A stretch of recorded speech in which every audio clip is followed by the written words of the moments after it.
everybody in the room was saying, forget about the Kennedy assassination, forget about World War II. I mean, the POWs, sure, but what do you mean the Roswell debris?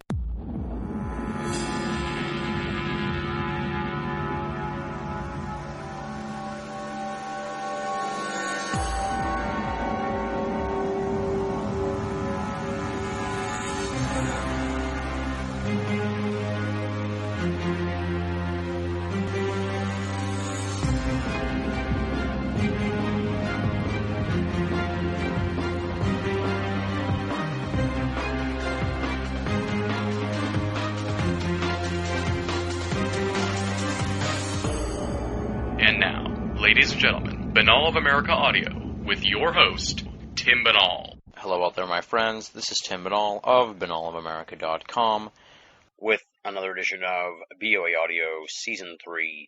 It is June 16th, 2008, and this week we have a tremendous edition of BOAA Audio for you, the first installment of a marathon conversation with Bill Burns, one of the stars of the History Channel's UFO Hunters, noted esoteric author and publisher of UFO Magazine. In this first half, we're going to have an extended bio background from Bill, where he takes us through his evolution in the world of esoterica, from his pre-paranormal days to the serendipitous discovery of the Philip Corso Roswell story, to how he ended up at the helm of UFO Magazine, with lots and lots of little side roads explored along the way.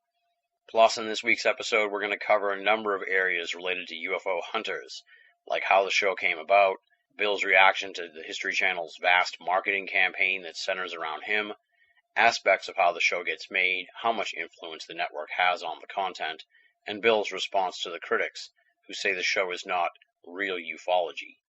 Plus, of course, tons and tons more, so prepare yourself just to sit back, relax, and listen in as we probe the mind of someone who's literally at the top of the heap right now in the paranormal world, the venerable Bill Burns. For those of you who are unfamiliar with Bill Burns, let me give you a little bit of background on him. William J. Burns is a New York Times best-selling author, a magazine publisher, and a New York literary publishing agent who has written and edited over 25 books and encyclopedias in the fields of human behavior, true crime, current events, history, psychology, business, computing, and the paranormal. As publisher of the nationally distributed UFO Magazine, editor of the UFO Encyclopedia published by Pocket Books, and co-author with George Norrie of A Worker in the Light, Dr. Burns has added to his list of publications in the UFO paranormal field, which include The Day After Roswell, Unsolved UFO Mysteries, and The Haunting of the Presidents. He's been featured prominently on the History Channel program UFO Files, and is one of the stars of UFO Hunters, presently filming its second season. His website is www.ufomag.com, ufomag.com. Check it out. Without any further ado, let's rock and roll. This interview was recorded on May 16, 2008. Bill Burns, Part 1 of 2, talking about UFO Hunters and UFO Magazine on BOAA Audio, Season 3. Ladies and gentlemen, welcome to a very special edition of Banal of America Audio. We have got a super A-list guest here for the program as we head towards the season finale. I'm very excited to have him on the program. He is one of the stars of the History Channel show UFO Hunters, which premiered this past January, and season 2 will be coming up soon. We're going to hear about that. And, of course, he's the author of a number of books, but 2 of them in the esoteric realm that you've probably heard of, The Day After Roswell, which was co-written, I believe, with Colonel Philip Corso, and Worker in the Light, which was co-written with our mutual friend, George Norrie.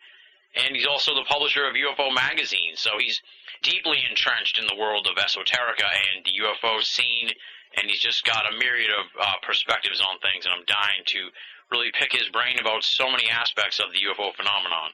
He is, of course, the esteemed Bill Burns. It's great to have you here on Banal of America Audio, finally. Well, thank you, Tim. I appreciate it.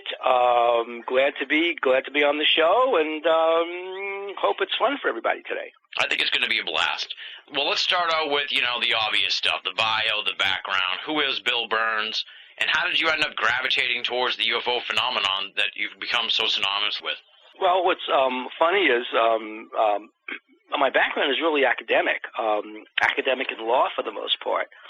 I taught both graduate and undergraduate for at Trenton State College in New Jersey for it seems like on too many years.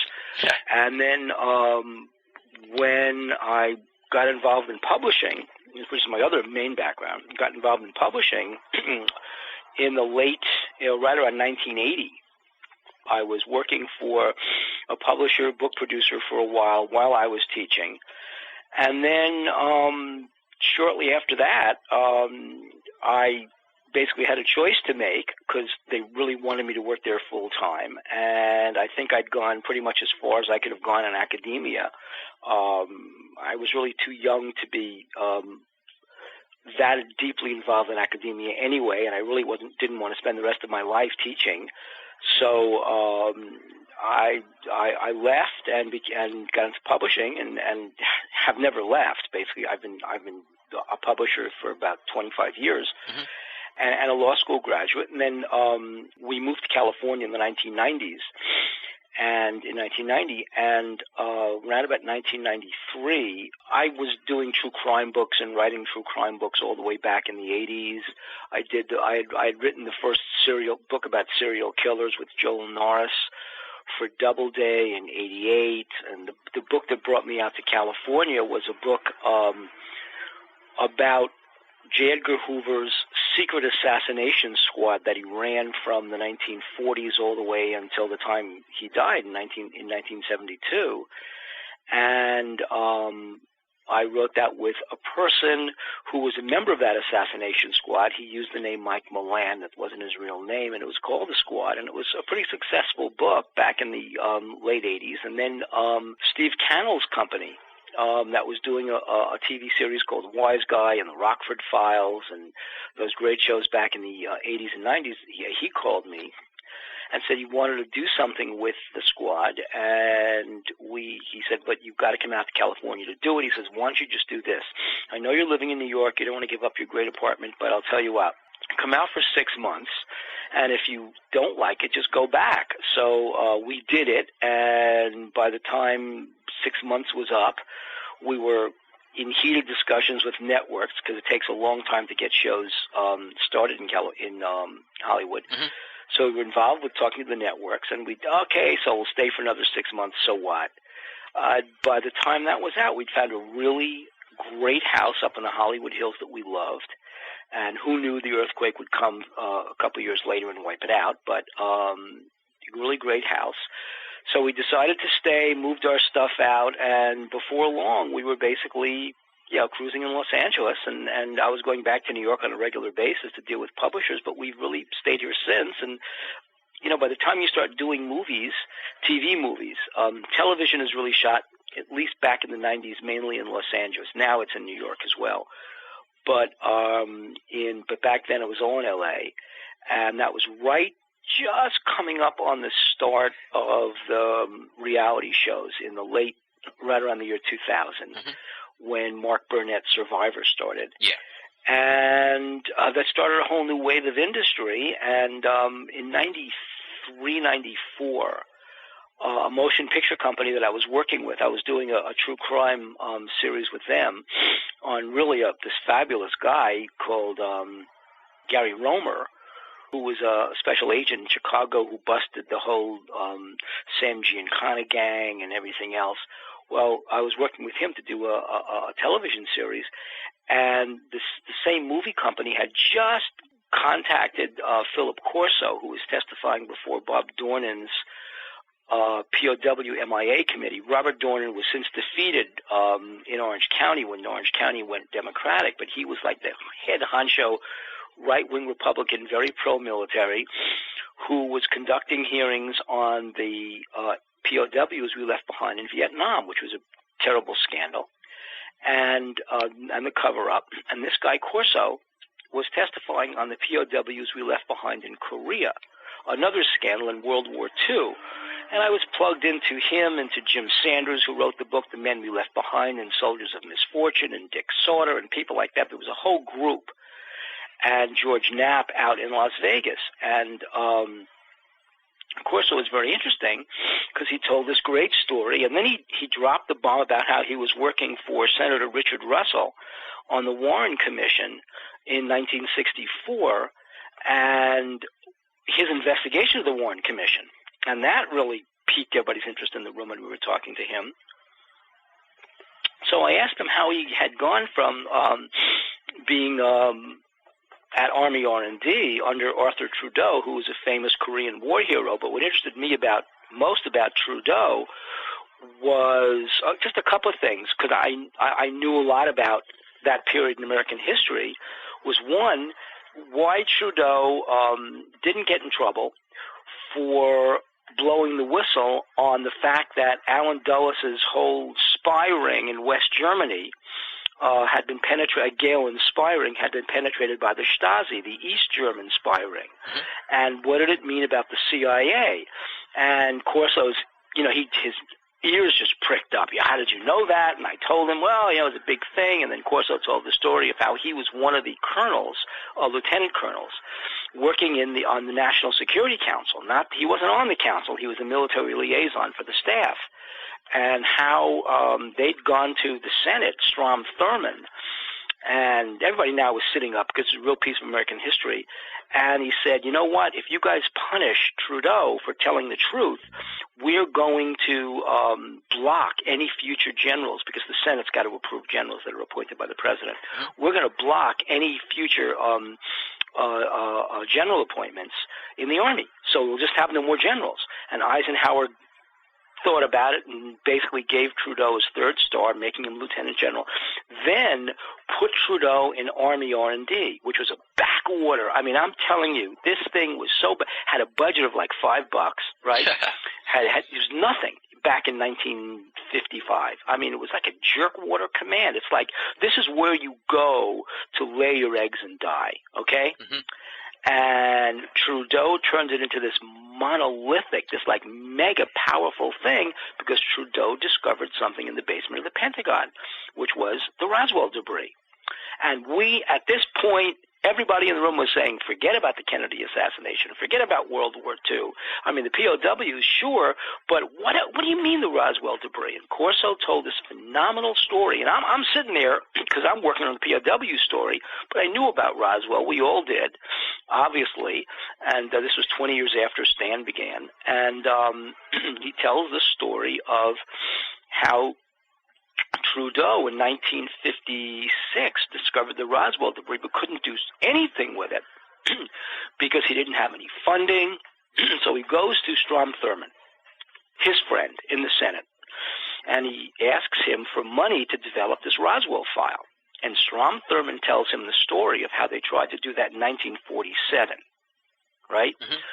Where Truman dispatched one of the members of General Staff to go to find a company. So Corso wasn't the first person to do this, to find a company that was working on the lowest common denominator of the technology they retrieved from Roswell, which was the integrated circuit. And they brought it to, really, the only company really working in the area was Bell Labs at the time, and they brought it to Bell Labs, and they took it to Brattain and Shockley, who saw this thing and realized, my God, we've been working on this since the 1930s. The point was to move modern electronics away from the old Edison tube, the radio tube, right, vacuum tube.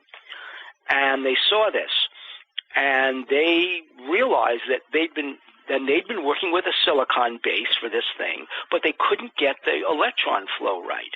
So they saw this device from the craft at Roswell, and they said, this may be the answer. So they reverse engineered the chemical formula, found that they used arsenic, and that controlled the electron flow. And by 1949, 48, 49, and 50, Bell Labs had patents for the transistor.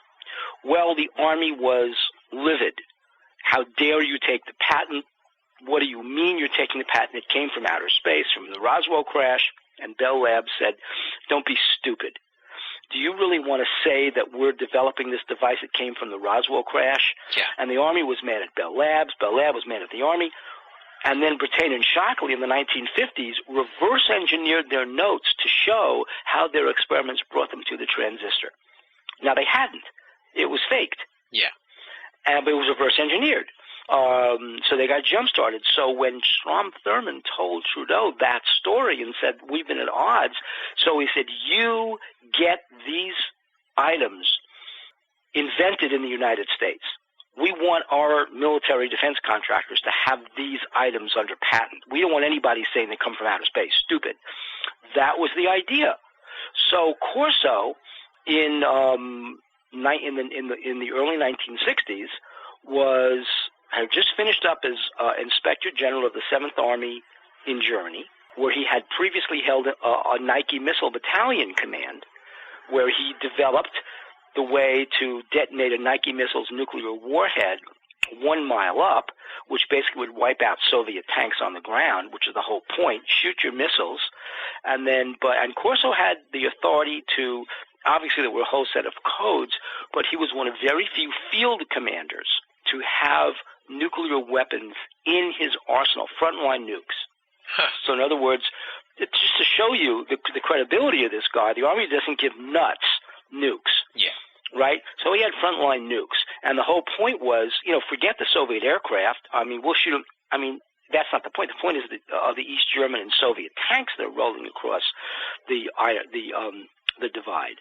And Corso's plan was to detonate these Nikes, because supposedly there was an agreement we wouldn't have advanced nuclear missiles at the front lines, or they would.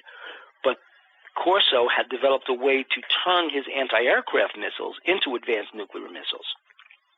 So, and he had them. So from there he went to 7th Army Command as Inspector General, and finally he was wasting away his last year back in reserve in the Maryland National Guard, and that's what Trudeau was waiting for. Snapped him up, gave him a deputy command position in the and Corso was a staff officer on General Staff, so he had the General Staff tags when he was working for in Ike's White House. He had the green tabs of command because he was a commander in his own right of a missile battalion. He had all the requisites. So Trudeau made him the deputy director of Army R&D, which was a lieutenant colonel's position, and basically gave him 30 days at the Foreign Technology Desk, where he was kind of looking into how the Italians used and the French used machine guns on their helicopters, things like that. Yeah. And then basically in 30 days he went black, so he disappeared. And what he was doing was taking that Roswell debris, and he told us the story to military defense contractors. Well, this was 94, and we were like thrilled, and he walked us through the process. So right about 95, I had just completed a book with the head of the Ted Bundy task force. Ted Bundy was still alive. He was in prison. His name was Bob Keppel, who was the chief criminal investigator for the state of Washington. And we'd just written the book called The Riverman. It would take another 9 years for that book to become a movie. But anyway, that's what happened. We just finished the book, was coming out, and it was the first edition. Second edition came out in 2003. This was at Simon & Schuster. So I went to my editor at Simon & Schuster and said, what do you think about after this book about Roswell, this colonel? Well, they were thrilled, and they said, you know what? It's 1995. We've got to have this book done in written by the end of 96. It gives you really just about a year. Yeah. And which is tough, and because we must publish it in time for the Roswell 50th year anniversary in 1997. So that's the sine qua non. Without that, you don't have anything. So that was the deal, and I basically dropped out of sight and worked with Corso for a solid year while his health was deteriorating. And we produced the book delivered it end of 96, and it was published in June of 97, end of June. And that was it. Made the best. The Strom Thurmond had basically his staff. He was still alive in his 90s. We went to Washington, or Corso did, to show John Glenn, then Senator Glenn, the plans that Trudeau had developed in 1957 for the Army's moon base. So you have to realize that the Army had plans to fortify the moon. Against you-know-who, not the Russians. Yeah. All the way back in 57, that basically we couldn't do because of higher orders. And it was a magnificent plan. It's in the back of Day After Roswell. We included it as an appendix. So Trudeau knew. He knew about.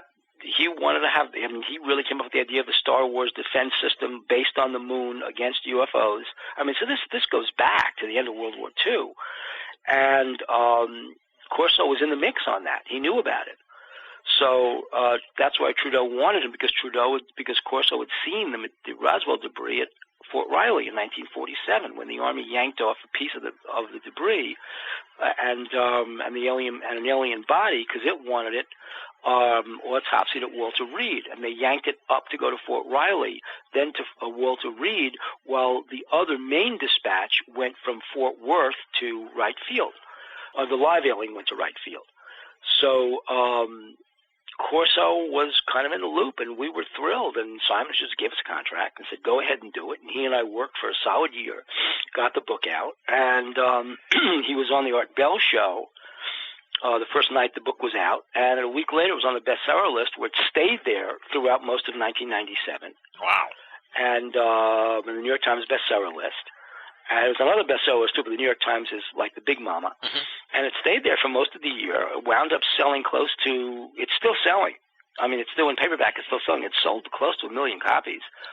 And became a television documentary on the History Channel, which is how I got involved with the History Channel, which is the genesis of UFO hunters.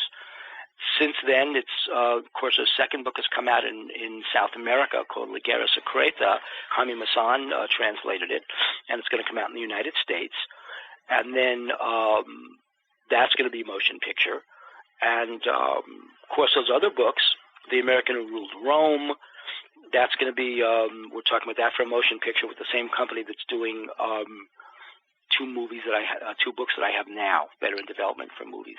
Nice. So that's really what, how I got involved with the UFOs. And then in 1997, the people who, Vicki Ecker, who founded UFO Magazine along with Sherry Stark, she and her husband, Don Ecker, who was the news director, we met in Roswell, and Don had given the book a really great review. And they confided in me. They said, look, you're tied in with this. Obviously, they knew about the movie company deal that I had. And they said, look, I know you're working for this motion picture company. See, what I was doing before, day after Roswell, was there was a show on television called Soldier of Fortune, Inc. Mm-hmm. And I was the president of that publishing company. And so, because that was the main job, was publishing. Even though I'd done Movies of the Week before, I'd done some TV before that, nevertheless, they wanted me to be head of the publishing company. So when the time came, I said, look, I went back to the movie company and I said, what do you think of you guys taking UFO Magazine over from the owners, getting into a deal to merge, take it over, and maybe, just maybe, if you can keep your costs low on the magazine, which is the secret, and maybe it'll be a rights magnet for doing other movies. Well, they thought the idea was great. They bought the magazine, and then they proceeded to over-publish it. In other words, heavy stock, shopping catalogs, the kind of stuff you get from shopping catalogs. Really just shoveled money into it. Of course, they never got it back. Got into deals with distributors that really killed them, and they were just pumping money. And finally, they said, we have to shut this thing down. So that's how I got involved with the magazine. And they made me the publisher emeritus, which really was just kind of an honorary thing. I could do my own stuff. But I was the publisher back in 98. And then finally in 2003, they said, we got to close this down. This is like a money hemorrhage. And I said, it's a shame because, A, you've got this liability to all. I said, you've got like three major liabilities. Your printing liability, your distributor liability, because they were killing them. Because what distributors do is they'll distribute your magazines, and they'll put you in all these pocket programs to get into bookstores, because distribution for books and magazines, I got to tell you, it's the closest thing to payola that you can imagine. Yeah. I mean, if you want to get a great spot in a bookstore, fine, pay them. Pay them for the spot. We'll sell you the spot. Huh. Or else we'll stick you up on the third floor by the bathrooms. Yeah. So they paid the distributors. I mean, I do some of that now. We'll get into pocket programs that are less costly and venues that I want to get into. I mean, you really learn a lot about distribution. And they paid, and they had this big liability to a distribution company where they owed money to them instead of getting money back from the magazines. Obviously, the printing company, which was, owing money to a printer is like they drain your blood. So it was rough.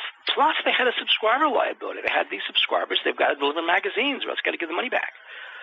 So we made a deal. I said, look, I'm not going to pay you for this magazine. I mean, the thing is, it's so much in the red right now. It looks like the Red Sea. Then the head of the company said, I will sell this thing for $1. So I put $1 on his desk. Nice. And it was like that fast. And he said, okay, fine.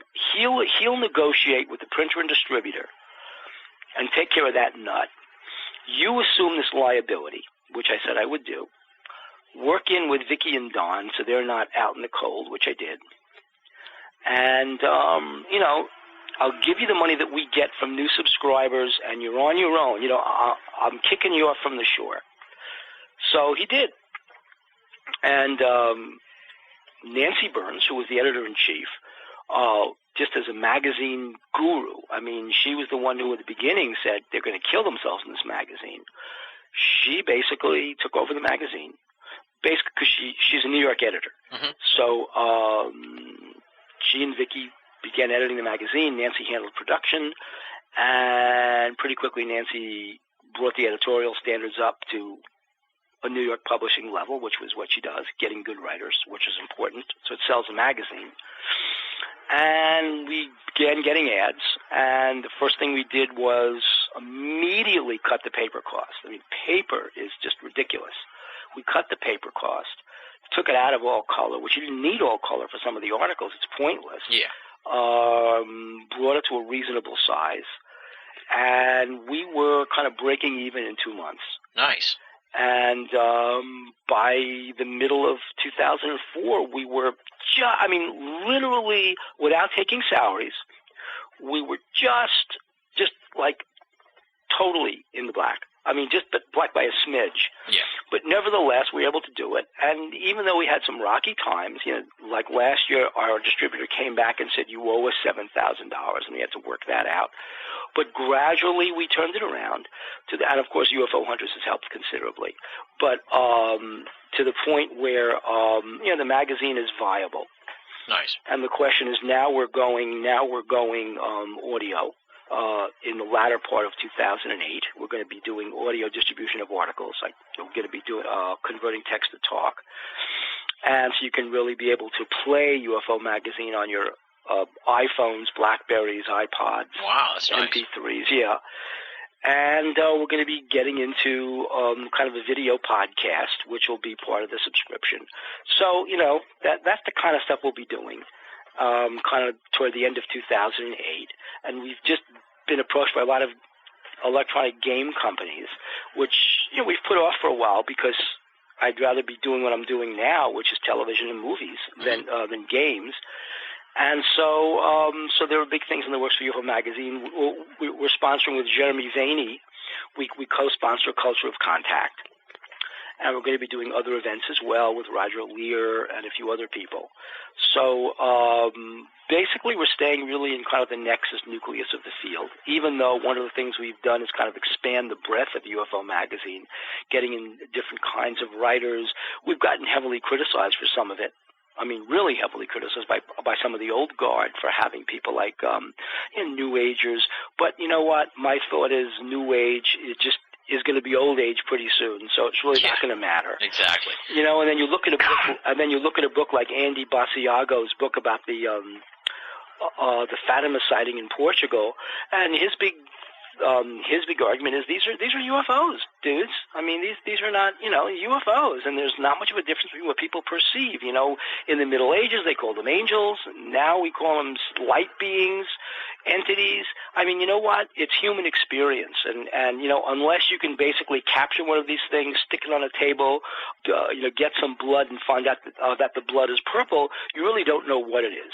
So don't start making judgments about things you just don't know. Yeah. Everybody's got his own judgment. Mm-hmm. Abraham saw the angel Godzilla. Somebody else sees the angel and says it's really a UFO being. You know what? It's really all perception anyway. It's all subjective.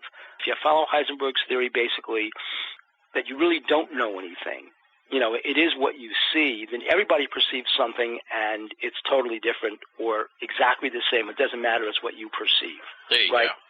Everything is uncertain, Heisenberg said. If it's a wave, it's a wave. If you want a particle, it's a particle. And since there's non-locality in the universe where different particles spin reciprocally to other particles, so that you can have a gazillion particles spinning the same way based on what you see, a wave or a particle. There you go. You see what you want to see, and you draw to you what you want to draw. It's the law of attraction. So everybody is his own little entity, and unless you all live in a hive, you're going to, like the Borg, you're going to think you're going to see things differently. And so that's really the tack that I took with the magazine, and that's the tack Nancy took in editing the magazine, and she went out to find writers that provide diversity, and that was the big thing, getting diversity in the magazine. The magazine back in the early 90s was simply kind of like a monolithic single thought.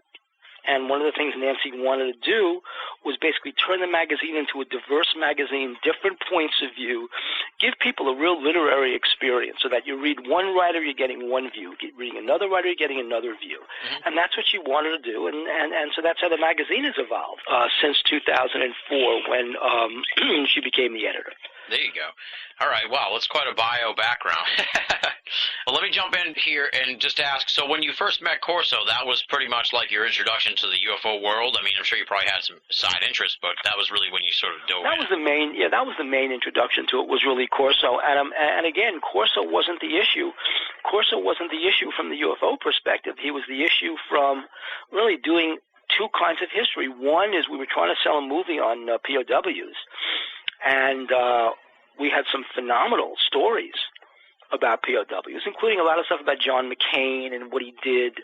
That's why I'm a big John McCain fan, not because I'm a radical conservative, but because of what the guy did in Vietnam. You know, when you have somebody who can stand that kind of fire, right? Standing fire was the big thing. You know what they used to do in the British Navy with young midshipmen? And these are kids, by the way, that would come into the Navy at 13, 14 years old, right?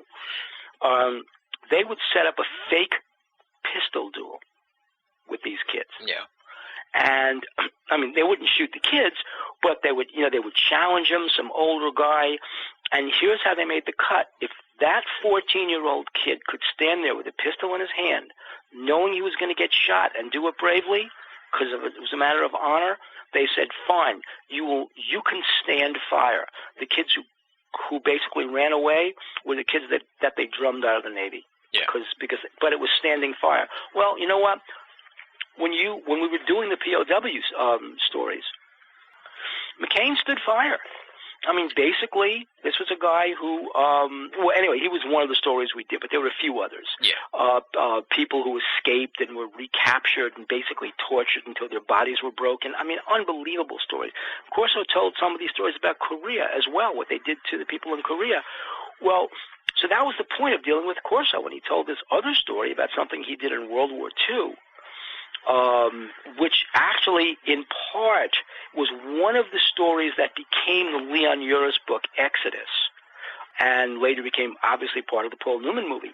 But it was how Corso, in Rome, when he was the adjutant in Rome, basically he was the commander of the civilian of the CIC in Rome, mm-hmm. Counterintelligence Corps, and he was dealing with the Italian partisans, the communist, the NKVD units from the Soviet Union, Mussolini's old partisan groups, and of course, basically the Gestapo were still operating in Rome.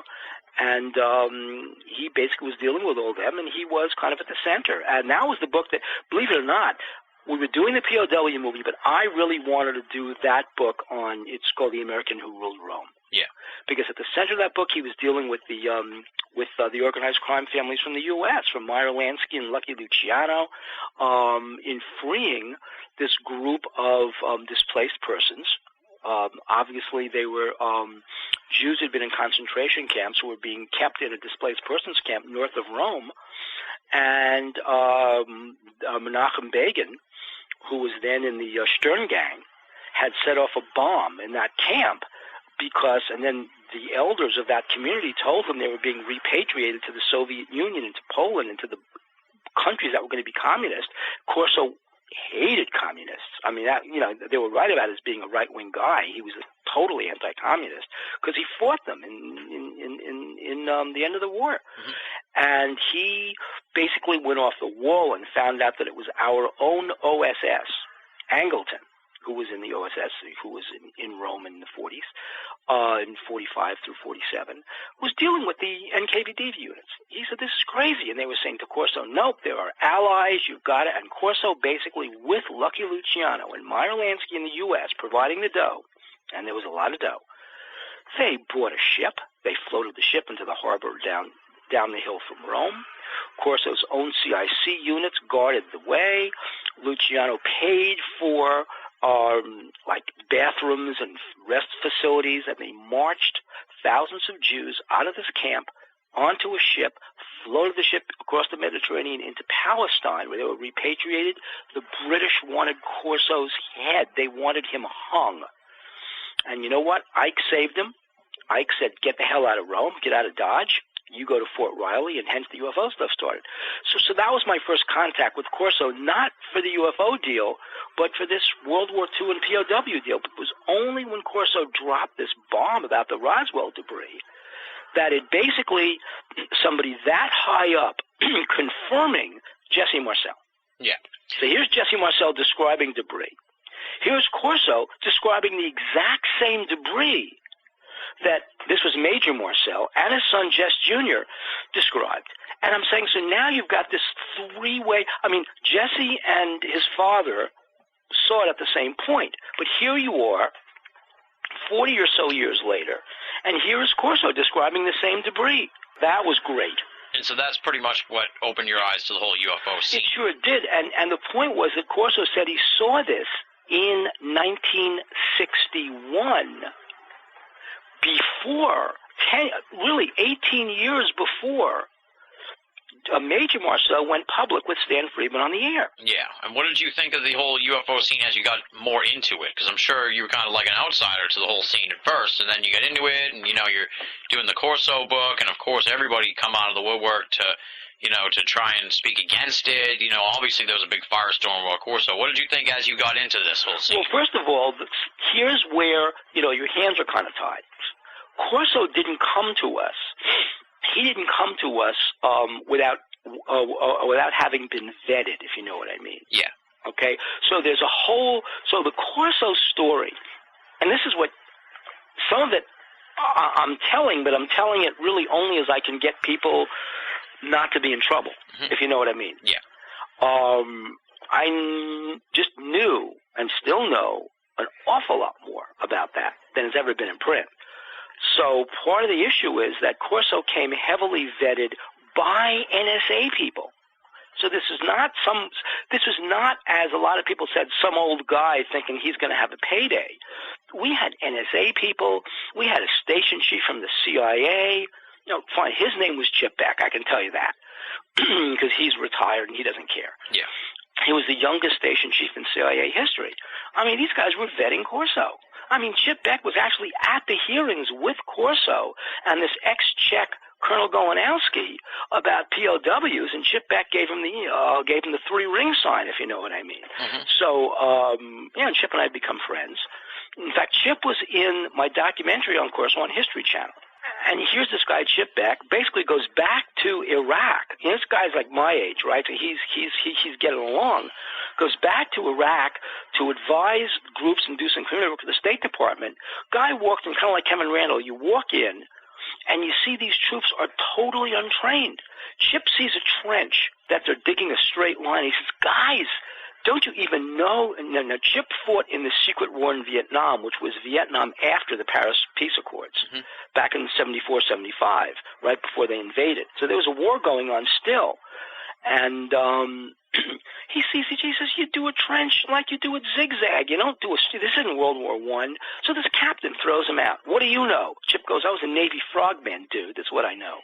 Okay. And, so he vets him. There are other people who vetted Corso who were straight out of the National Security Agency. Yeah. Right? Engineers, folks who actually knew about reverse engineering. I'm telling you, they knew it cold. They vetted him. And that was the scary part, because some of these were not good guys. Okay? These were guys who,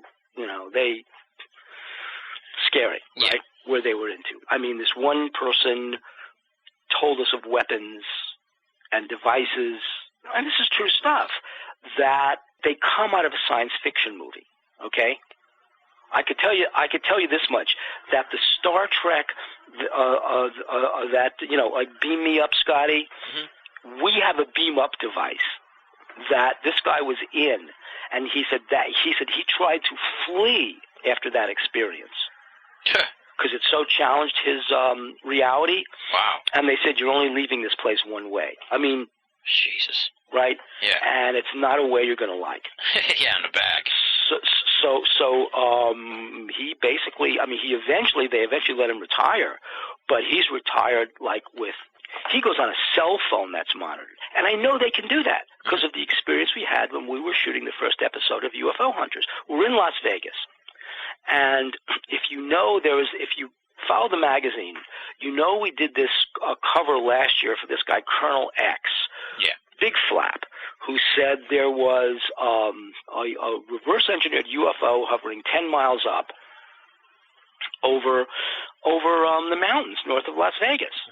So we dealt with him, and he dealt with Stephen Greer's group and Ted Loder and Raven Starr. He had gotten no response from them.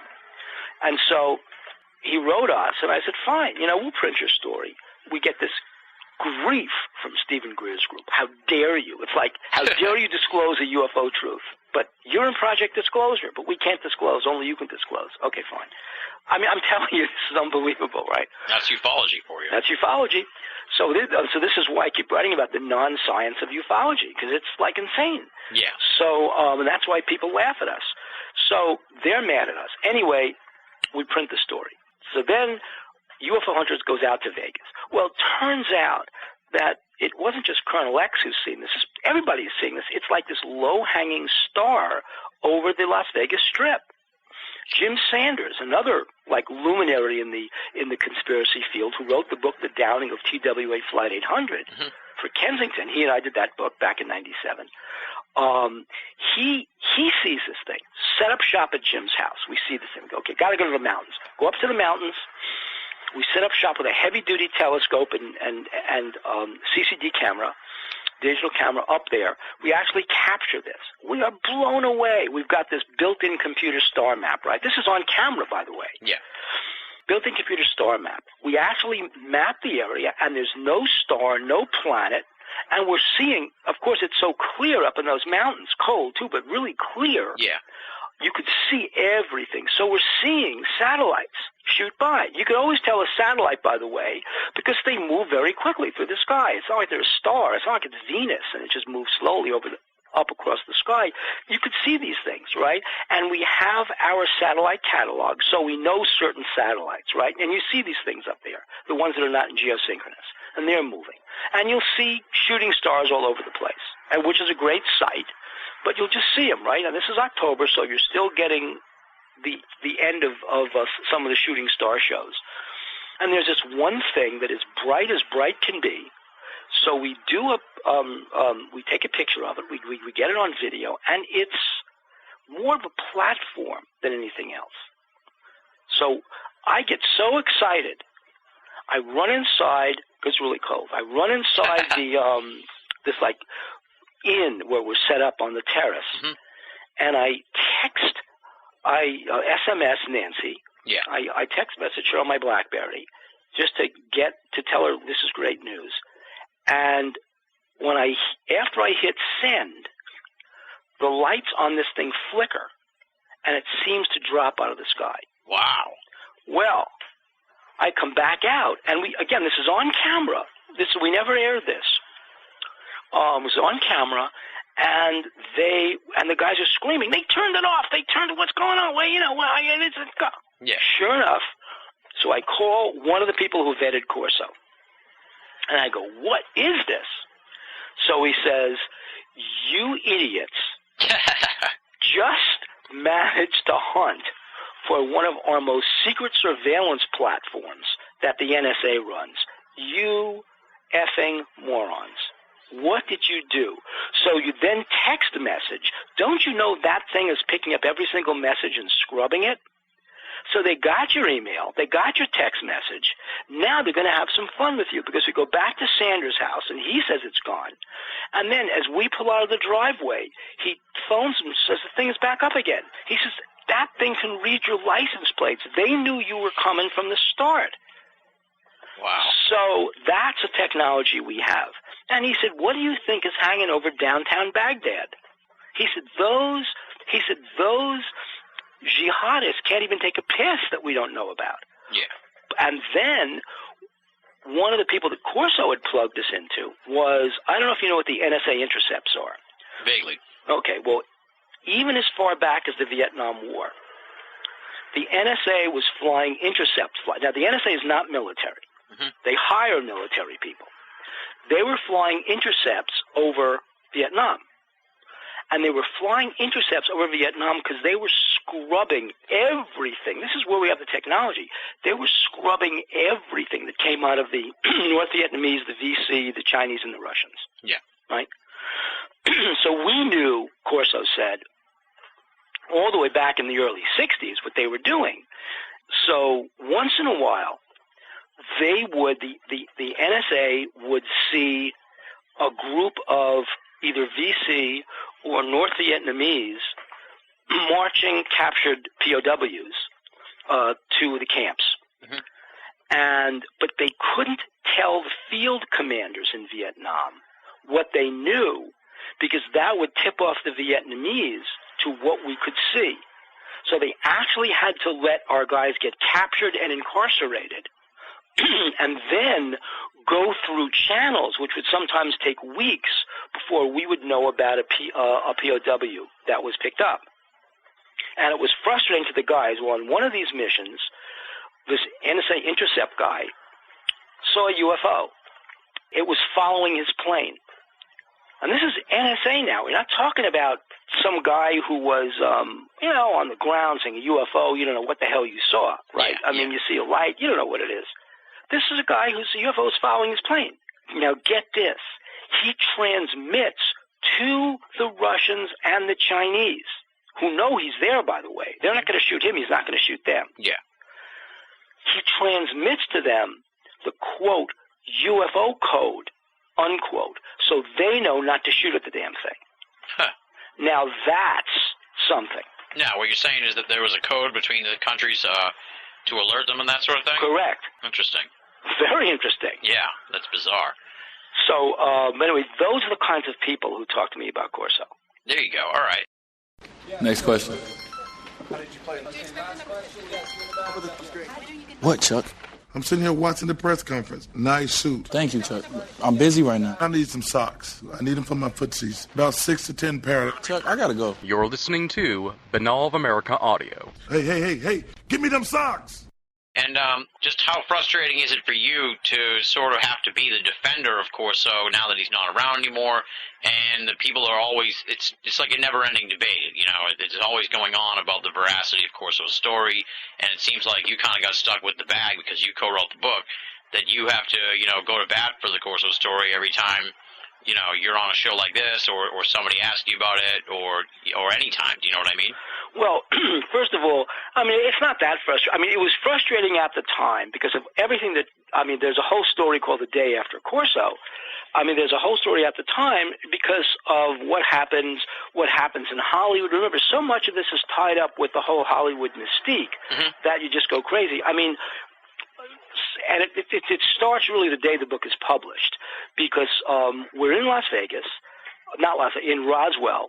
And, of course, we hook up with Whitley Strieber and Linda Moulton Howe. Whitley's a gentleman, and he and I are friends. We have the same editor at Macmillan, Tor Forge, same editor. So anyway, we're friends. And I introduced Corso to Whitley, and they get to be friends. But Linda Moulton Howe is there, and she's setting up for the Art Bell show. Well, there was a real issue with Corso's son really did not take a liking to Linda. And one of the reasons was he was really afraid that, he was protecting his father, and the man was sick, and she was afraid he was going to go out and really cut him up. And we knew there were mistakes in the manuscript. So when people scream, "Oh, you made a mistake, you should be drawn and quartered," you say, look, people make mistakes. I made mistakes, and I still do in manuscripts, and you clear them up in subsequent editions. It's kind of like when you release software, right? Yeah. You release version 1, and then you know there are bugs in it, and you alert people to various bugs that you don't discover until after the software is in production. You apologize. It's not your intent to release buggy software, but you do. Yeah. Okay, and I defy someone to release bug-free software. Exactly. Even Apple, you see, Apple releases a System 5, OX 0.5 something, and the thing is full of bugs, and then through the ensuing weeks, you will download patches as you go. Well, this is the same thing with a lot of books. There were a lot of mistakes. Is it a bear bomber? Is it a something else bomber? I don't know. I forget the mistakes. But anyway, somebody was in London when he was really in the United States. Wisner, I think, was the person's name. Mm-hmm. So, and the point is that what Corso was going to do, because we were under this crushing deadline, was to release a bunch of errata, and then basically in the second printing, make those corrections, because you can do that as long as you're not printing covers. You can make corrections and just run new plates. That's not that expensive in real publishing. Yeah. Covers are expensive. And if you make the errata, if you produce it, so you're only replacing certain pages, then you're not having to redo every single plate. I mean, it's part of the process. Yeah. So in this case, we're going to do it. Well, the Sun really got angry at Linda Moulton Howe because she comes in with this loose leaf book with all the book copied with like notes and highlighters and stuff. And I said, she's a reporter. I said, that's part of the process. I said, we'll both be there. Don't worry about it. Yeah. We'll do it. I mean, they can't. It's not that we're bulletproof. It's that you basically deal with the questions as they come up. Well, he doesn't want him to go on the air. And I said, your father has got to go on the air with her, because the Art Bell show is really important, and I said I'm working for the publisher as well as the movie company, and this is real as well as for the book because I was the co-author. I said it's very important. So we actually have to get into a room, lock the door, so that Linda can do the interview, and the book hits the bestseller list. Well, so then Linda, shortly thereafter, Corso has a falling out with the movie company, not especially with me, although I was drawn into the lawsuit, but with the movie company.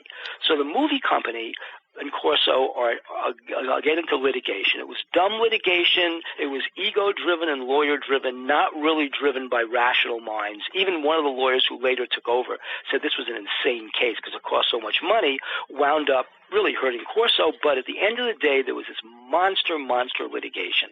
It was far bigger than the book warranted.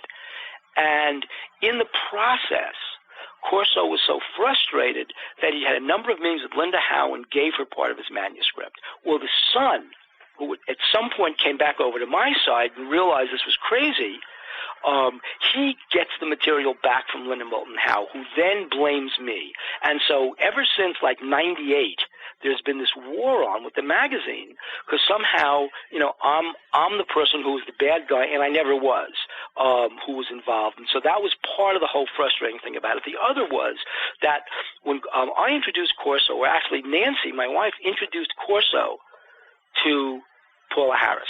Yeah. She was all the way back in Roswell, jumping up and down, hello, hello. Nobody would even give her a second look. Nancy said, who are you? She said, I'm from Italy. Come on. So she brings her, and Phil and my wife were great friends. I mean, they really were good friends. Mm-hmm. And so she brings Paula Harris over to Phil, and they begin speaking Italian, and they struck up a friendship. Well, during the time when Corso went to Rome, he gave her a bunch of materials. What does Paula Harris do? She gives them to this guy, BOAA, and they decide to do an Italian translation of The Day After Roswell. Yeah. So nobody reads the copyright notice. I mean, I'm staggered that they actually are coming up with their own Italian translation. So I go to the legal department at Simon & Schuster. Again, I'm a law school graduate here, so as well as a literary agent in New York, so I go to the department and I say, hey, there's a rogue edition of the Italian translation coming out in Italy. They send them a litigation letter. It's basically Zeus throwing a lightning bolt, and they have to stop it. From that point on, she's been an enemy. And I'm saying you tried to pirate a copyright. You don't do that under the International Copyright Convention. Oh, he gave us the manuscript, but he didn't give you the underlying rights to the manuscript. Yeah. He only gave you the physical copies that he made. That doesn't mean he conveyed you any copyright, which, by the way, he didn't, although he owns it. He's under license to a publisher who controls the international publication. It still is copyright, but he can't convey any rights to publish to you. They're two different things. Get a lawyer, you idiot. And so since that time, then they pirate another edition. They get into a deal with this one lawyer, and who never conveys them copyright, and they then recopyright I forget the name of the book. I forget the name of the book. I have it on my bookshelf. But it's basically Dawn of a New Age. They basically copyright that in the name of the publisher. So this guy BOAA has copyrights in the name of the publisher, never pays any money to the Corso estate, and they're basically thumbing their noses at us. Yeah. So what I do is I get the lawyer. I find out that see, here's the frustration, right? So you find out that this guy's going to be at the Laughlin Conference. Well, the Laughlin Conference is run by the Browns. And the Browns have this nasty habit of not paying for the ads that we've run. And they come up with all kinds of excuses. And finally, the whole thing is, I'm not going to pursue them at all. But they come up with all these excuses. It's our fault. It's their fault. And I'm telling you, working with them is like a nightmare. Mm-hmm. Anyway, so I find he's going to be at the conference. And we get a process server in, because we can't serve them in Italy. It's got to be heard in the U.S. in federal court that they've infringed on copyright, because that's what the U.S. Copyright Act allows us to do. So we find that he's going to be there, and we have a process server waiting outside the door. And this is on video, by the way. It's on YouTube. It actually is really quite funny, because it wasn't me. It was the lawyer and the son. I really wasn't involved in the lawsuit. The guy says, "Are you Maurizio BOAA?" He says, "Yeah." Hits him with the lawsuit. So he's tagged in the United States, which means he's got to respond to a United States federal court in the 9th District, which is in California. And suddenly he's sued. So he stands there. He's going to give this talk about Corso, right, and his book, which he copyrighted in the name of the publisher, which is illegal. And so what happens is, he does this, and he's sued. So this is on video. So that's the stuff that's frustrating. It's if you're going to get blamed for stuff, at least get blamed for stuff you did, not stuff you didn't do. That's interesting. See, it's fascinating to hear some of these, the intrigue that goes on the ground here. Oh my God! I mean, I can tell you, Corso was so frustrated that he actually went to. They actually went to again to Nevada to be on the Art Bell show. He was in Pahrump, I think, where he met the representatives for the actor Steven Seagal. And he told the actor Steven Seagal that he had the movie rights. So they start signing up a whole movie, and they call me to tell Simon & Schuster basically to sign the publisher's release for the movie. Well, we're already doing a movie. Yeah. Now let's talk about UFO hunters, because that's kind of like your big dog right now, and that's what you're most associated with. Right. Just to start it out, how did the show even come about in the first place? Because it seemed like there hadn't been too many UFO shows in the last few years, except for UFO Files. And that's how it started, basically, UFO Files, because I was on UFO Files a lot. And it actually started all the way back. I've got another company called Filament Books. Yeah. Plug. Filament Books is an electronic book publishing company that is in California, and we publish books in an electronic format with our own reader. And one of the books we published was a book by Paul Stonehill and Phil Mantle called UFO USSR. Yeah, it's a great book. Great book. The a motion picture production company in Santa Monica called Walls O'Malley wanted to do was doing a UFO Files, and this is how I met them. On Soviet UFOs. Yeah. Right? Kapustin Yar and the various places in the Soviet Union. And they had Khrushchev's son was on the show. And so they wanted the Stonehill book, and I said no. I said, I'm the publisher. I've got to release it. I'm not going to do it. And I told Paul, I said, if they're not going to pay you to do it, then, it's, I was, being kind of like I was being an idiot. Tell you the truth, because I had this publishing company, and because I could say no, I did say no. So, but apparently, the head of the company was good friends with my distributor for UFO Magazine, who's actually a jazz musician. So what he did was he called me up and said, listen, the guy's a friend. He's not a bad guy. What I want you to do, please, as a personal favor to me, will you let your author go on the show? So, okay, fine. I'll let the author go on the show. Mm-hmm. So I basically called the guy and say, yeah, go ahead and do it. You're friends with my distributor. Fine. So then we're talking, and so then he says, well, you're the guy who wrote Day After Roswell, right? And he says, and then you're the guy, wasn't Day After Roswell on the History Channel? Didn't you produce that? I said, yes, I did. So he said, and you were on it? And I said, yeah. So he says, could we interview you? He said, do you know about UFOs in the USSR? And I said, yes, I do. And he says, well, could we interview you as UFO Magazine publisher? I said, sure, fine, for 2 hours for a morning. So they came down to where I live, and I live right on the water.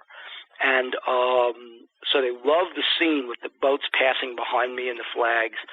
And they said, could you, and they said, could you sit here? So I did, and I said, the problem is I'm going to be squinting because of the sun. I said, so I'll either have to wear sunglasses and a hat, or we have to go inside, or you've got to flip it. And they said, no, we like the water behind you. Try it with the sunglasses. And I did. And so what they did was they're in communication, obviously, with the History Channel immediately on the Internet. Yeah. So they took a digital still, and they said, will this work? And they basically sent it to the History Channel, to their producer, who became the producer of the UFO Hunters. And she said, I like it. I like the look. Keep it. And so we did a whole interview for most of the afternoon, most of the morning and through the afternoon on UFOs USSR.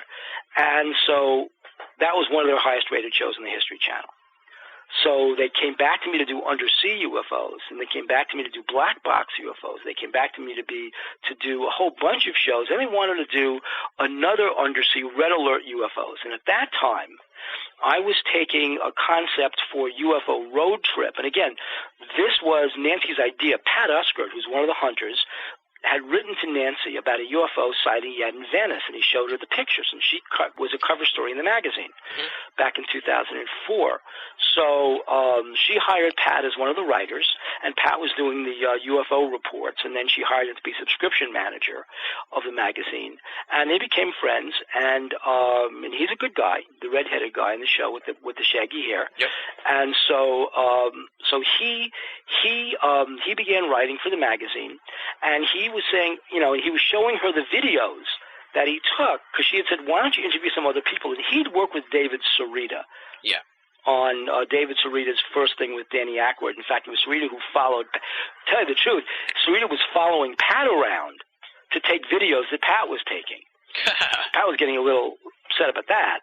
And they interviewed Mark Olson up in Sonoma and a few other people. So then when David's video came out, and he was saying, it didn't make any money, and so, but the best stuff in the video was stuff that Pat shot. Yeah. He's a good little filmmaker. So Pat basically invested in a decent camera and was going on the road, interviewed Bob Dean and a few other people, and so Hearst said they were interested in doing a show about UFO Road Trip, which was Nancy's title, UFO Road Trip. They said, we're just doing that show. Can you come up with a demo? So they did this 30-minute demo. And again, I wasn't in it. And it was simply going to be the three of them, Pat's two friends from high school. It was a great demo. It was really funny. Hearst liked it. They tried to shop it, but nobody wanted it. And then Hearst backed off doing the UFO stuff. And so I went over to this production company where I was doing UFO files and said, what do you think of this? And I showed them the demo. And they said, okay, look. We're doing a show called Red Alert USOs. We were going to ask you to be in the show anyway as like one of the guests. Let's do this. Let's come up with this for history. And I said they turned it down and said, yeah, but they turned it down for a whole bunch of reasons, not because of you guys. So why don't you do this? Let's all do it. We're going to take a boat out in the Redondo Trench off Santa Monica, off Redondo Beach, and we're going to do a show about Catalina.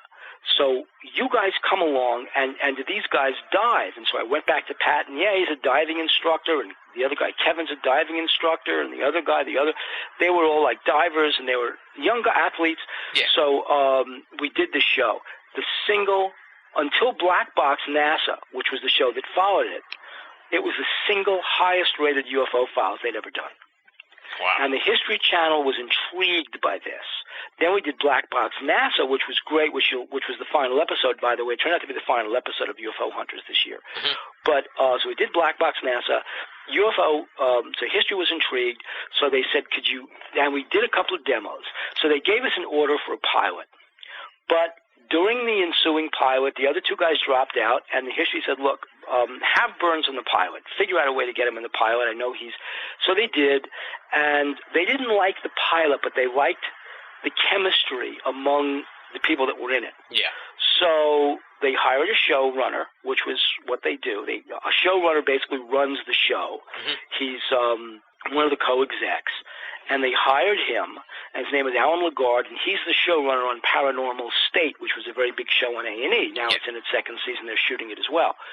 So they hired him, and they basically started up UFO Hunters. And the show, like the first night out, really got some tremendous ratings, and enough to convince them to continue the show for 13 episodes. I mean, they'd ordered 13 episodes, but they could pull the plug at any time. But yeah, we'll keep you on Wednesdays. And the show went through its ups and downs in ratings, but basically wound up on a high note, high enough that they renewed us for a second season. And we are commencing, which begins on History Channel, by the way, in September on Wednesday nights. The second season, season 2 of UFO Hunters, but we begin shooting in 2 weeks. Nice. All right, now the first sort of big question I have about UFO Hunters, and I'm going to try and go off the beaten path a little bit on some of these questions, because I know you've probably done just a myriad of media appearances on the show. But for you, on a personal basis, personal perspective here, you've always sort of been behind the camera in a lot of ways, and obviously you've done a lot of media in general on UFOs and stuff like that. Like you said, you've been in front of the camera for UFO files, but now the program's in a lot of ways you're really the focal point of the program. I mean, I watch other shows, and all of a sudden there'll be a commercial, and you're on there. I don't know if you've seen these commercials. Yeah, I've seen the commercial. Yeah, it's funny. Yeah, it's a great commercial. It's great. I get to look tall on the commercial. I love the camera angle on that. Yeah, it's for someone who's been following the esoteric for so long, it's really interesting and surprising to see someone you know of all of a sudden in that sort of position. I don't want to say famous, but, featured, I guess is the better word. So what is it like for you personally to all of a sudden be, a TV personality?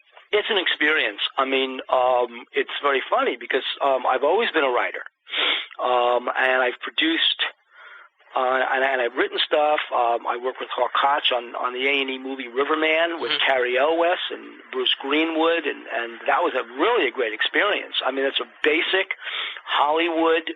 I want to say it's a studio feature, but it's not. It was an independent, but still, it was really exciting to do. I did When Husbands Cheat for Lifetime, and I've done other stuff, but the thing is, this was, and I was in a movie with Philippe Moore, the guy who directed Communion, all the way back in 1998, where I actually played myself as publisher of UFO Magazine, but that was a mockumentary, so it was a feature, and certainly I was credited, but it was really a mockumentary. It wasn't like this at all. So this was really the first time that I did real heavy work in front of a camera. And I was surprised both at the activity that goes on in front of a camera. This was the first time. I mean, I was at Columbia University School of the Arts in theater. So, I mean, I really was in a theater program back years and years and years and years ago. But the most fun about that program wasn't acting. I mean, because I had to do acting classes because part of the program wasn't acting. It was directing, which I liked. And I got to direct some episodes, and that's the great part about this.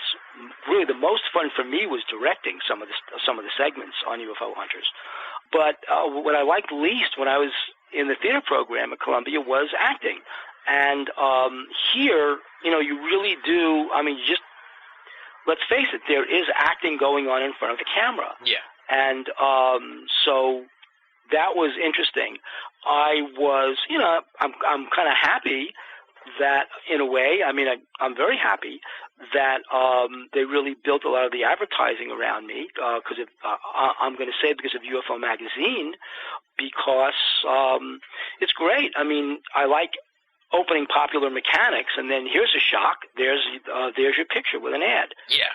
So that was fun, and being on buses and bus stops in New York City, and having your kids say, "Oh my God, I'm watching The Daily Show, and there's your commercial. What's going on here?" So that part's been fun. Yeah, it must be kind of strange. Surreal probably is the best way to put it. It's surreal, and you also can't take it that seriously.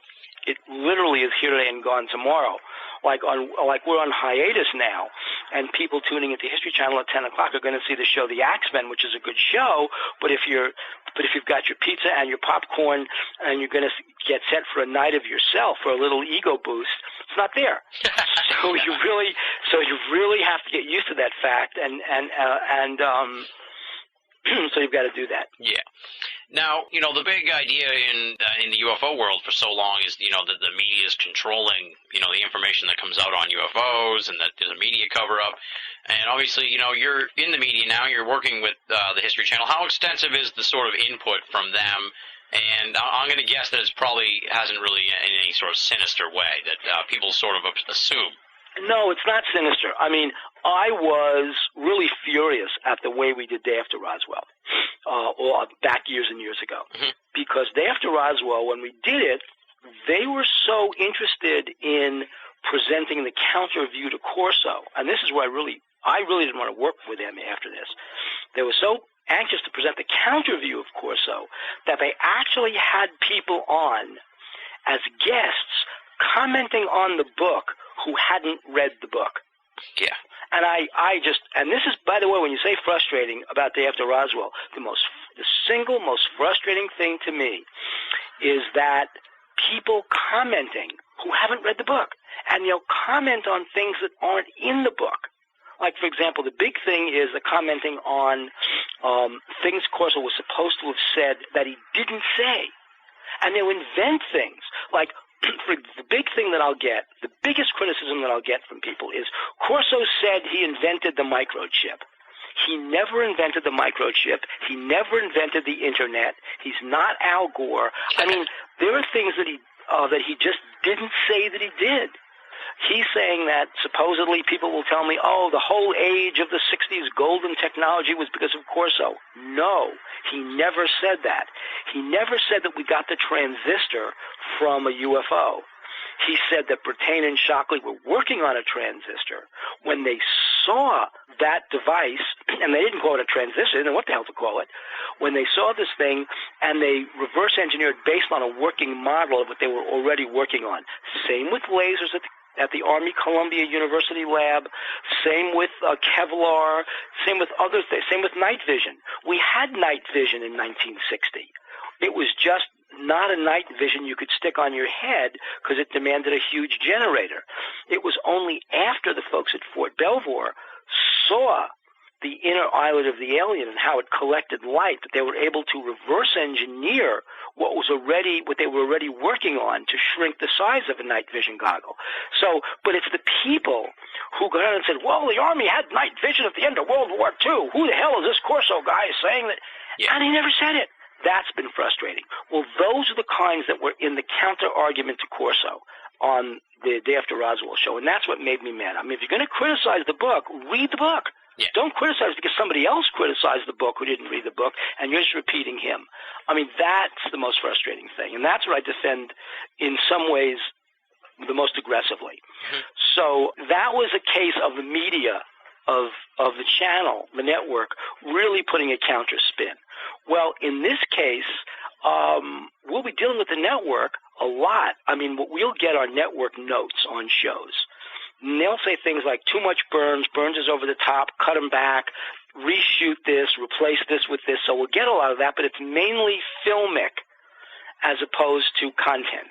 Yeah. Where we had one discussion with them was, and I took a lot of heat, especially from Biedny on this, and he was just dead wrong. We took a lot of heat.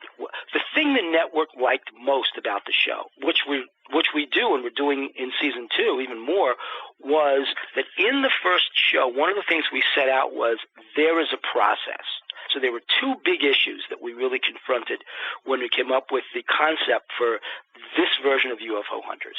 The first version was basically going out on the road, interviewing strange people who've seen UFOs. It's kind of like the old Charles Kuralt show from years ago on CBS called On the Road, interviewing great people, or Charles Osgood, interviewing great people, interesting people who've seen strange things. Well, the network said, you know what? Done and done. We want to talk about UFOs. So we came up with two things that we wanted to do that were main things. The big thing for us was we have to show the process of doing a UFO investigation on the air. Now, you know that you're going to shoot 100 hours of video for 47 minutes on the air, okay? So for most people, this is not what you see is what you get. It's really what you get is mainly what you don't see. Because there are things that were some exciting stuff, like the stuff I told you about in Las Vegas with the Army's anti-gravity. This was an anti-gravity platform, right? Neutral buoyancy kind of thing. You never saw that in the first season. Why? For a whole bunch of reasons. It wasn't because we were afraid of the NSA, but was really kind of a cast thing. But you just didn't see it. So there's so much you don't see because it just doesn't make it. It's the final cut. You've only got 47 minutes. So that's one thing. The other thing is that there is a process, that the show is not just about jumping to a conclusion. For example, in the R.F. Bentwater show, we could have easily fought over the conclusion for 47 minutes. Charles Halt says this. Vincent Thurkettle says this. Let's fight. That took maybe 15 seconds of TV time. It was the process. It was you find the issues, and this is kind of what I brought to the show because this is essentially kind of like a law school thing you learn. It is you find the issue, right? Basically, when a judge will say, what is your point, counsel? What is the issue? And the next thing is, what is the rule that should govern how you analyze the issue? So in law school, it's basically so-and-so has a disability, right? And then the rule is, that's the issue, is this disability covered under the Disability Act? So the rule is the Americans with Disability Act, where you go to the Act and you find something, or you find the Code of Federal Regulations or something that governs the behavior of the state or a company or the defendant in this case under the law. Then you analyze the facts of that case to that rule of law and come up with a conclusion that would normally say, under the rule of blank, Americans with Disability Act, California's Community Property Law, something like that, this is the conclusion. So you don't jump to a conclusion. It's like in elementary school when you were given a division problem, you had to show the long division all the way down the page, and you got credit for showing the long division, even if you're wrong, because you didn't carry a 1 or something. You got credit. Well, that's what the show's about, showing the long division. That's what we do. We show the math. So the R.F. Bentwater show was, what's the key issue? Well, the key issue in the show for me was, what was the nature of the light they saw? What's the dispute? It's either a light from a craft, it's either some hologram that's secret military weapon that's being tested, or it's Orford Ness, the lighthouse. Well, you can't test the secret military weapon because you just don't know, but the lighthouse, that you can test. So you go there, you stand there, you go to the lighthouse, you talk to the lighthouse keeper, you go in the lighthouse, and you see there's a metal plate that prevents the light from hitting the ground at the angle that the guy said, that Vincent Thurkettle said it hit the ground. Then you go to the place where they saw the object in the field. And with the reflection in the windows, and you do your GPS waypoints on each position they said they were. Then you model it out on a table. And guess what? It could not possibly have been the light. A, it was a clear night, so there were no low-hanging clouds. But B, the light was in the wrong position. That's the process, okay? Yes. You take the same process. And that was great. That worked for us. That was one of our better shows. And that really worked. People were really thrilled. So you basically get to debunk the debunkers because the debunkers said it's the light. Well, you debunked their argument. Couldn't be the light. Here's the light in this clearing, 2 different lights, 2 different places. Done. right? Mm-hmm. So that was the model for every show we did. It's the process. Well, the first show we did was Maury Island. And I had said to the network over and over again, Maury Island is a hoax. How do we know it's a hoax? What's the one piece of evidence? It's not just that you can't find the slag. Remember Maury Island, Harold Dahl saw some objects, dropped something. It hit his boat. It damaged his boat, killed his dog, hit his son. And then Ray Palmer, then his boss, Fred Crispin, said, whoa, this is great stuff. This is from a UFO. Well, Fred Crispin and Ray Palmer were trying to do a book. Ray Palmer started Fate magazine. Fred Crispin was trying to do a book with Ray Palmer and was basically trying. Fred Crispin was a real piece of work. He was an intelligence guy and a real wannabe, wound up as one of the people they talked about on the grassy knoll in 63. Mm-hmm. So he had a long history of kind of like counter. Yeah. He and Ray Palmer wanted to get together. So since Ray Palmer was doing a book with Kenneth Arnold, Crispin got Kenneth Arnold, and this whole thing evolved. Yeah. Well, the key issue was, what can you test besides the slag? And you're not going to, I mean, if there was a UFO that dropped out of the sky, you better believe that's long since gone. Yeah. They picked that site clean all the way back in 47. Mm-hmm. So what you can test, though, is, are there any records of the stupid boat that was supposed to have been damaged by the UFO slag? Yes, there were. Kenneth Arnold found the records. And when he inspected the boat, found there was a paint job with the work records, the dock records from 6 months earlier showing the paint job, and no new damage to the paint job. That about closes the case for me, mm-hmm. right? So the forensic evidence and documentary evidence shows it was a hoax. Yeah. Well, and then that Fred Crispin basically confessed to the fact that it was a hoax. And Harold Dahl confessed to the FBI that it was a hoax.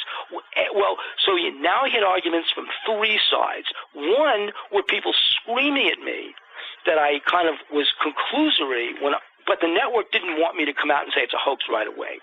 So they said, we'll build it into the show, but let's keep the mystery alive. Fine, as long as you say that there are arguments that it's a hoax, I'm happy. Mm-hmm. Right? Yeah. And that's what we do.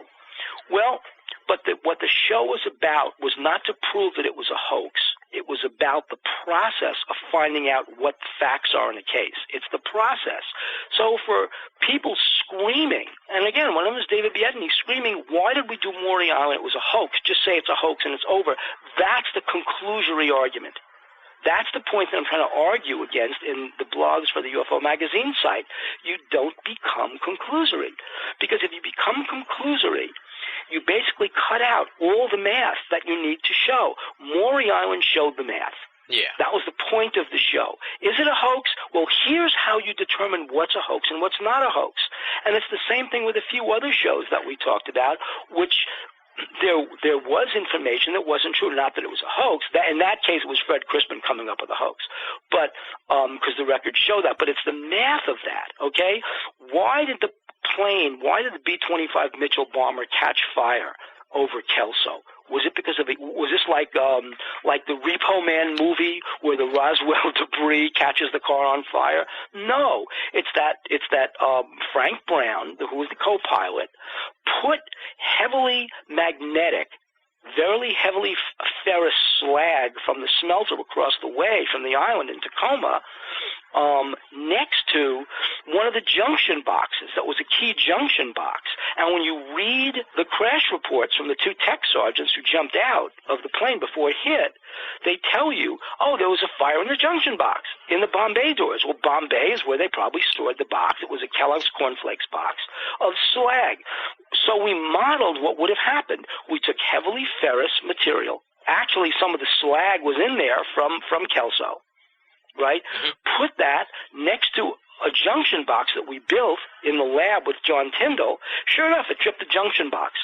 So it shorted out the junction box, the current overloaded, and you had the basis of a fire. And since there was thermite on the plane, the aluminum caught fire, caught the left wing on fire, and they couldn't put the fire out with the fire extinguishers from the cockpit, and they couldn't jump in time, and the plane hit. All right. Now, you say that you didn't really want to do the Maury thing, but the channel kind of wanted you to. What's the process of deciding what cases and what areas to investigate? Who makes those decisions? Basically, we've got a production team, senior producers and segment producers, and I will write episodes with them, at least for the first season. I'm not doing it in the second season so far, but in the first season, we all wrote episodes together. This would have been in July of 2007. And we basically wrote them up and outlined them, and then we submitted them to the network. And my point of Maury Island was, what I liked most about it was to trace the Fred Chrisman character from a UFO incident to the grassy knoll. I mean, that was my thing, right? The network said, no, it's too talky. So, although I went along with the Maury Island, because it was exciting. See, what I liked about it was that it was a very visual episode. You go to Maury Island, you collect slag on the beach. You go to Kelso, right? And there at Kelso, you examine the plane site that really hadn't been examined except it was pilfered by people. Mm-hmm. But you go to this site. Basically, it's owned by Weyerhaeuser Paper. It's a real desolate little site. Got to ford rivers and, go through kind of like quicksand mud. But this was all great visual stuff. And that I liked. And I said, fine, let's do that. That's great. That's a really fun episode to do, going back to 1947. And you get to trace the very beginnings of it. Again, it's history, and you want History Channel doing history. Yeah. You get to trace the very beginnings of the UFO stories in the U.S. So remember, Maury Island takes place days before the Kenneth Arnold sighting. And nothing happens with the Maury Island story until after the Kenneth Arnold sighting hits the news. Then suddenly, that's when Fred Chrisman gets the idea in his brain, whoa. See, nobody's saying that Harold Dahl didn't see anything, because the guy was a very confused guy, and he was probably drunk. But it's true. I mean, because his wife was screaming at him in front of the FBI agent who visited him, you've got to stop your drinking, and then she went after him with a knife. I mean, it's just see, that's what I love most about UFO stories. It's the people involved. Exactly. So whether it's a hoax or not, believe it or not, is sometimes secondary to how the UFO story impacts on people's lives. Totally. Some people just don't get that. They don't get that, and it bothers me. But anyway, so I love that part. Well, that part got diminished in how the episode came together. But again, we shot 25 hours to 45 hours of footage to get down to 47 minutes. So I mean, and I'll tell you something. The ratings were so high for that show, people loved it. So if had I not done it, I would have made a mistake. Exactly. Since we're kind of talking in the same vein, let me just jump in a few points ahead. And I guess I call them the anal critics in ufology. That just they can never seem to be satisfied. We got a great show going here, UFO Hunters. It's good for ufology in the long run and in the short term. But, they have that sort of weird argument that it's not real ufology. I don't understand what that is exactly, so I can't make that argument for them. But I guess what's your response to that sort of critique of the show? I mean, I have two responses basically to that. I mean, I get it. It's not real ufology. I understand that. My two responses are, first of all, the show was never aimed at the ufology audience. Yeah. I mean, all 7 people do not make a show. Exactly. It's aimed at a television audience. Mm-hmm. So if it's aimed at a television audience, I mean, it's not dramatic. It's aimed at a television audience, and if it's at a television audience, then you're going to try and get the broadest possible scope. You're not going to restrict the show to the small. It's not their show. They don't own it. It's a History Channel. It's a commercial television. Maybe cable, but it's still commercial television. Yeah. I mean, what don't you understand about commercial television? Just like the book The Day After Roswell was not aimed at the ufology group, wasn't aimed at the UFO market. It was aimed at a general reading, trade, commercial market. I mean, because people who do things in the media don't aim them at small interest groups. Yeah. Okay, that's why they're a podcast. That's why they're small. I mean, that's the reason for it. So that's first. Second, when they say it's not a ufology show, it doesn't follow ufology. There is no ufology. I mean, that's really my argument. I'll say it over and over again. There just is no ufology, so how can there be ufology standards? I mean, each ufologist has its own standards. Mm-hmm. Ask one ufologist, it's all about the evidence, the smoking gun, the physical evidence. Ask another one, it's about the photographs. It's the photographs that are all debunked anyway. You're all debunked. No photographs are real. I mean, believe me, I've heard that a lot. Ask somebody else, and you can get 2 experts, right? Put Jim Dilatoso and Bruce Maccabee in the same room. They'll have disagreements over photos. right? So there's that. Then you've got the documentarians. I come down more heavily on the side of the documentarians that it's in the documents themselves you're going to see stuff. But it's not because I believe that's most important.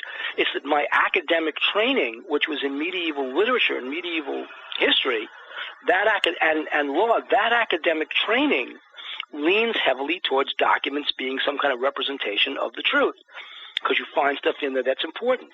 So that's where I tend to lean down. Then there's the witnesses, and I like witnesses. I think I'm pretty good at being able to see, if you look at the story of how a witness's story changes, you can tell if that person is fabricating, confabulating, or just remembering new details. So although I'm not an expert there, I tend to rely on that a lot. So that's why when you go back to the story of R.A.F. Bentwaters, I tend to rely on the witness testimony of Charles Halt and Jim Peniston, not so much on Vincent Thurkettle, because Vincent Thurkettle is after the fact. The most important thing Vincent Thurkettle testified to me about, or to Pat Uskert in this case, was that he was visited by people from the British, by some kind of British unit, some kind of British official British thing, called them British Men in Black, BMIB, even before Charles Halt wrote the report on the incident to his own commanding officer. So, and then you say, oh, is it a big conspiracy? This is something. It's a big conspiracy. Ooh. And then you say, well, maybe, but maybe the real story is that why were American service personnel possibly armed in the woods off the base on sovereign British territory in a royal forest that night? Yeah. And that would be a police matter, regardless of the UFO. So the point is, we're aimed at a general market, not the ufology market. And two, there's no ufology. There really isn't. Because each ufologist, which is, by the way, a self-described term, and anybody can be a ufologist. You don't even have to go to the matchbook ads or the back of the comic books. You can be a ufologist. I'm a ufologist. I've studied for 15 years. Fine. Have a nice day. You're a ufologist. I'm not going to dispute you. But there are no standards. Who sets the standards? God help us. If you've got this small group like the Taliban setting the religious standards for what constitutes a UFO story. Well, you can't be in the field. We drum you out of the field. Fine. So I don't sit at your lunch table. Yeah. I mean, that's really what it is. It's the stupidest thing in the world. So that's why I take that criticism with a grain of salt, because there is no ufology. Yeah, it's disappointing. I don't understand. It's just sort of seems like I said, it seems like some people just can't be satisfied. You know what I mean? They just can't be satisfied with anything. And I think also there's a tinge of jealousy going on there as well with the success of UFO hunters. That people in the UFO field, it's the same kind of with the ghost thing, with the ghost hunting show. Everyone the little mini ghost hunting groups think that, that they want to be the TAPS people or something. It's like, oh, get over it. Now, after the show is taped and everything, how much input do you have after that? Or you just sort of go out on the scene and tape the show and then you wait to see it on TV? Or I'm sure you have some. No. What then happens is, first of all, when the videos come back, they're logged. So if anybody knows anything about video editing, when you're doing any kind of a shoot, whether it's a feature film, TV, reality show, doesn't matter. When you're doing filming and you're on location, this show is shot on location. Some of it's shot in a studio. Most of it's on location. When you're doing that, you have to log the tapes. So we'll use one of the big, I guess the Vericam, 900 Vericam, and because it's HD, and so you'll have 30-minute tapes, and so you can imagine just scores of 30-minute tapes. Yeah. Each tape has to be logged, and so each scene has to be logged. So somebody is there. There's a continuity production assistant there, or the executive producer, or the site coordinator who will take the job of logging each scene. So at a certain you will get basically the numbers on the time code. So at a certain time code, you will log what scene you're starting, and then for the next scene, what the time code is. So there's a continuity in a log, what's there.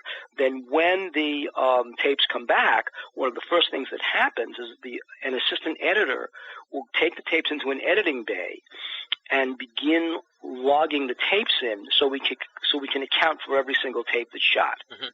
And they will put the time codes on there and make sure that the time codes on the tape are the same time codes in the production notes, or else whoever took the notes has to answer for why there's a difference. Yeah. Once that's done, there are various cuts. There's a very rough cut and then finer cuts, and then at each point, usually I'm going to be the one that's asked, does this make sense? What are you saying here? What is Pat saying here? Because you'll have somebody at that point trying to do a continuity, and that's normally a story producer, doing a continuity out of the various tapes, because they're all shot out of sequence anyway. So they'll be doing continuity, and then a lot of times the continuity editor is going to come back and say, we need you or Pat or Ted or somebody to do what's known as either an intro or an outro, or you'll have to cover a scene. Yeah. And that's called coverage, and you'll have to cover a scene by doing another shot. Maybe the shot's going to be 15 seconds on the air, in which you basically do a segue or an explanation. Mm-hmm. So we'll do that. Then a rough cut goes to the network, and the network comes back with its notes. And the notes are going to be scene-by-scene notes, and then you re-edit according to those notes. So the network's going to say, get Bill to do this, get Pat to do this, get Ted to do this, and they will do that, and then we'll basically reshoot certain scenes. And then you'll get to a close to final cut. Network will give you final notes. They will then they'll do the master tape, and the master tape physically goes to the network probably 48 hours before air. There you go. All right, that makes sense. Now, I don't want to put you in a position of telling tales out of school here, but the big story when the show first premiered, of course, was the name battle with the other UFO hunters. What happened with that whole thing, and whatever you can tell us that you feel comfortable talking about? Oh, it's really not a matter of I can feel comfortable with. I mean, I can tell you straight out that once you work for a network, you can only say certain kinds of things and not other things. And so, I mean, not about UFOs, but about business. Yeah. So really, the standard thing that I said in all kinds of publicity is really what Sci-Fi and the Pilgrim Productions decided to call their show is really none of our business. You know, they want to use the name UFO Hunters. I mean, as far as I'm concerned, for this show, that is kind of above my pay grade. Yeah. It's up to other people to determine, so I generally don't comment on that.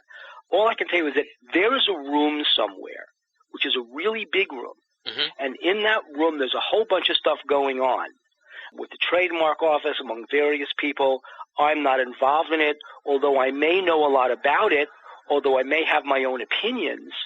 Generally speaking, it's not something I have to do anything with yet, although I may in the future, but not right now. So I tend to avoid that simply because I don't know anything about Pilgrim Productions. I don't know anything about the Ghost Hunters guys. I mean, you could actually figure out on your own. You don't need a backstory to figure out on your own that, on the one hand, the History Channel had a UFO Hunter show on in 2005. Okay? On the other hand, Ghost Hunters had a show on in the year, I don't know when, but they had a Ghost Hunter show. So, I mean, literally, you don't need me to kind of figure out what happened, okay? And so I'll just leave it at that, since I'm just not involved with Ghost Hunters at all, and I don't know the folks. And basically, the name UFO Hunters is not something that they came to me for.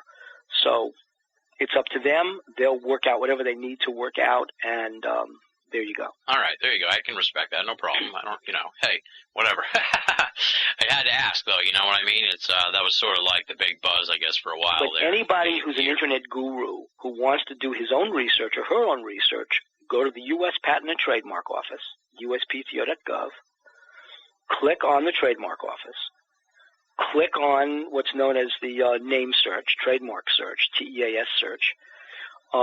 Click on UFO Hunter, type in UFO Hunters. You'll get all the trademarks that have ever been applied for, right? Mm-hmm. And spend a happy afternoon reading all the documents. And you will know, after all that's done, exactly what everybody else knows from all the lawyers. There you go. That does it for this week's edition of BOA Audio Season 3. Big thanks, of course, to Bill Burns for coming on the show. We're going to pick up the conversation next week right where we left off. I'll have a preview for that in just a little bit. Until then, definitely you want to check out Bill Burns' website, www.ufomag.com, ufomag.com. Fantastic website, awesome blog there, featuring a lot of insight from a variety of different voices in the paranormal and esoteric world. Moving right along now, it's time for BOA Audio listener feedback. And this week's letter was rather thematic for the episode you just heard. It comes from a man by the name of John, no hometown listed. Here's what John has to say. Just wanted to thank you for your outstanding audio programs. First rate. I know someone has said it before, but you ask the pertinent questions and let your guests, what's the word, speak. So many hosts I've listened to, and believe me, I've listened to quite a few, have their own agenda and tend to cut off the guests in mid-sentence. It does a disservice to them and the listeners. Anyway, thank you again for bringing a wide variety of intelligent topics to the internet and to the world at large. Sincerely, John. There you go. A little pat on the back, I guess you could say, from John. I appreciate that. Thanks for the dap, John. And as I said, thematically chosen this week's letter for this episode. Bill Burns, fantastic guest, someone who works so well within the confines of the BOA Audio interview style. Sometimes when I do an interview, I wonder maybe I'm not saying enough, but then I go back and listen to the show when I edit it, and I'm pleasantly surprised by just how rich the answers are from the guests and how you just don't need me to jump in and make some kind of comment.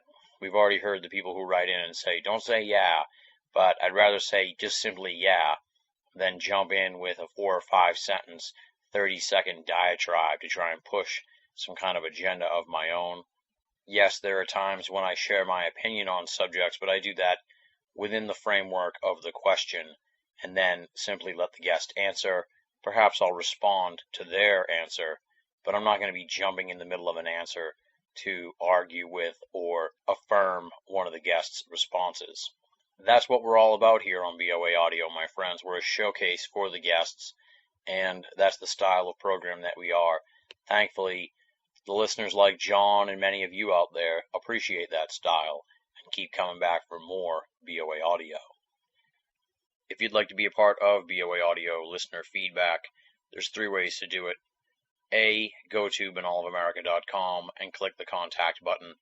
B, simply write to boaaudio@hotmail.com. Or C, join the official Banal of America forum at www.theusofe.com, theusofe.com, the official forum of BOA. Lots of esoteric and non-esoteric discussion amongst a wide variety of folks and a great group of people. Definitely want to check out the USOE if you're a fan of message boards and forums. Regardless of how you do it, those 3 methods will put you in touch with me and get your correspondence into my hands and potentially featured on a future edition of BOA Audio listener feedback. Up next, you know this part of the show, my friends, is the thanks segment of the program. Now let me run down the list of the outstanding BOA staff. Leslie, Chiron, R. Lee, Joe V, Tina Senna, Rochelle Hawks, and Richard Thomas from Wales. Unbeknownst to many people, they don't just write the columns at Banal of America. They provide tremendous insight into what kind of guests we should have, post-show opinions on certain episodes, and a variety of other means of supporting the BOA franchise. Banal of America would be nothing without its fantastic staff, and that's why we thank them every week here at the end of the program. As we say also at the end of the program every week, if you're only listening to BOA Audio and you're not reading the columns at banalofamerica.com, you're only getting half the story. Definitely you want to make BOA a part of your everyday search for esoteric news and opinion. You just finished listening to episode number 27 of season 3. We got 4 more shows left for you folks, but now of course is the time in the program when I ask you for donations. We rely on your donations to keep the BOA machine up and running and freely available to all of our great listeners and readers the world over. How do you help us out? That's simple. You go to banalofamerica.com, click the PayPal button in the middle of the screen. That'll bring you to PayPal. They'll walk you through the donation process. No donation is too small, and all donations go towards BOA and BOA Audio. Next week on the program, not much mystery to who the guest will be. Of course, it will be Bill Burns, Part 2. We're going to be talking about pretty much ufology as a whole. We're going to find out if Bill ever gets burned out on UFOs, his theories on what is behind the phenomena, and how much the government really knows about flying saucers, plus his thoughts on the disclosure movement and exopolitics. We're also going to talk about the present online esoteric scene, notably the emergence of the podcast genre, and the sticky issue of people acting as gatekeepers in ufology. We're also going to talk about the staple BOA audio issues like women in ufology and young people in ufology. Trust me, folks, this is an ultra-hot edition of BOA audio. It's going to generate much discussion in the online esoteric world. It's pretty much no holds barred with Bill Burns as we talk about the world of ufology from a plethora of angles. I don't have much left to say, folks, so we're going to close it out on that. Hope you have an excellent week, my friends. Until you hear from me next week, this is Tim Banal, thanking you for listening and signing off.